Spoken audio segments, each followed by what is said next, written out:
Hey guys, today we're going to be making a fancy bun, and I've started by putting her hair into a standard ponytail, and then I'm going to be running a piece of ribbon through the top of this elastic. The ribbon I'm using is quite thin and it's probably about 4 feet long. I'm just going to place it in this elastic until both ends are the same length, so basically it's going to be doubled up. Okay, now that I have that ribbon in, now I'm going to be adding a bun maker. If you don't have one of these, you can actually use a rolled up sock instead. Okay, now that I have that bun maker up at the top of the ponytail, at this point I'm going to have her lean forward. You may have noticed that we have these pillows sitting here. This is just going to make it more comfortable for her so that she doesn't have to hold her head down the whole time. And I'm just going to separate this ribbon from the hair, and then I'm going to spread the hair around the ponytail evenly. If you have trouble with flyaways, at this point you might want to add some pomade or gel just around the base of the bun maker. I'm just going to add a tiny bit so that I can keep this smooth. So now I'm going to reach underneath here and grab this ribbon, and you just want to make sure it is separate from all of the hair. And then we're going to start a waterfall twist, and I'm going to be using the ribbon as our 2 strands. If you don't want to use ribbon, you could actually make a regular waterfall twist, and that would be pretty too, just using hair. Okay, to start this braid, I'm going to grab these 2 strands of ribbon. I have one on the right and one on the left. I'm always going to be crossing my ribbon on the right over the ribbon on the left, just like that. And then I'm going to grab a small strand of hair from the ponytail, and you don't need to grab all of this hair. I am leaving some underneath that's going to help cover that bun maker. I'm going to place this strand of hair in between the ribbon, and then again I'm going to take the ribbon on the right and twist it over the ribbon on the left, and then I can drop that piece of hair. So now I'm ready to grab another strand from the ponytail, and I am taking quite small pieces so that I don't run out of hair before I get around to the other side. So again, I'm going to place that in between the ribbon, and the ribbon on the right is going to go over the ribbon on the left and then drop the piece of hair.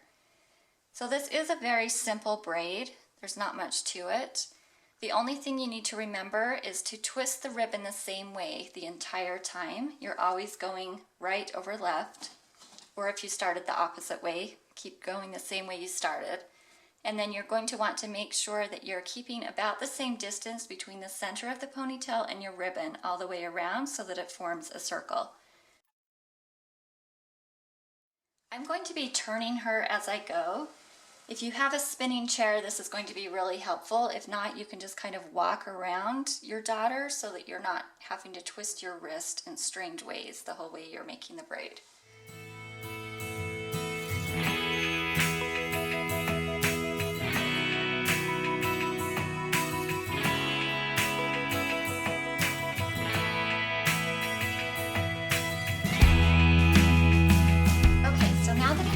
Back to where I started, there's a couple of different things you can do at this point. You can stop right here if you want, or I was thinking it would be cute if you're doing this for a holiday like maybe the 4th of July. You could do one wrap of red and then change colors and do like a white and a blue, the next layers. I'm actually just going to keep going with this red, and I'm going to go around one more time. As you're coming around the second time, you'll want to make sure that, again, you're keeping this ribbon about the same distance from the first layer.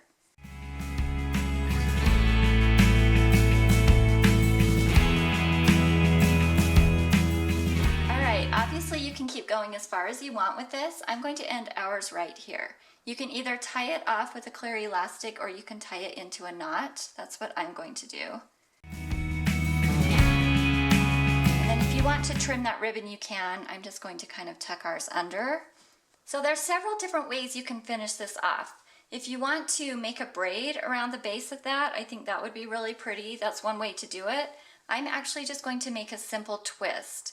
So to do that, I'm going to start here at the bottom and just kind of loosely twist that hair kind of around the base of the bun maker. And then as I go, I'm just going to be adding her hair in gradually to that twist.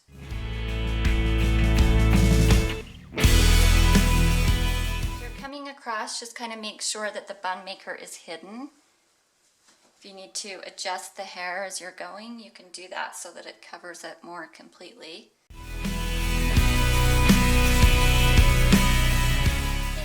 added all of that hair into the twist, I'm just going to take the remaining ends and twist it up and just kind of wrap it around the base and then bobby pin everything into place. And then to pin this, I'm just going to be going along the bottom and just making sure that I grab all of those little ends. If you cross your pins, it's going to hold tighter.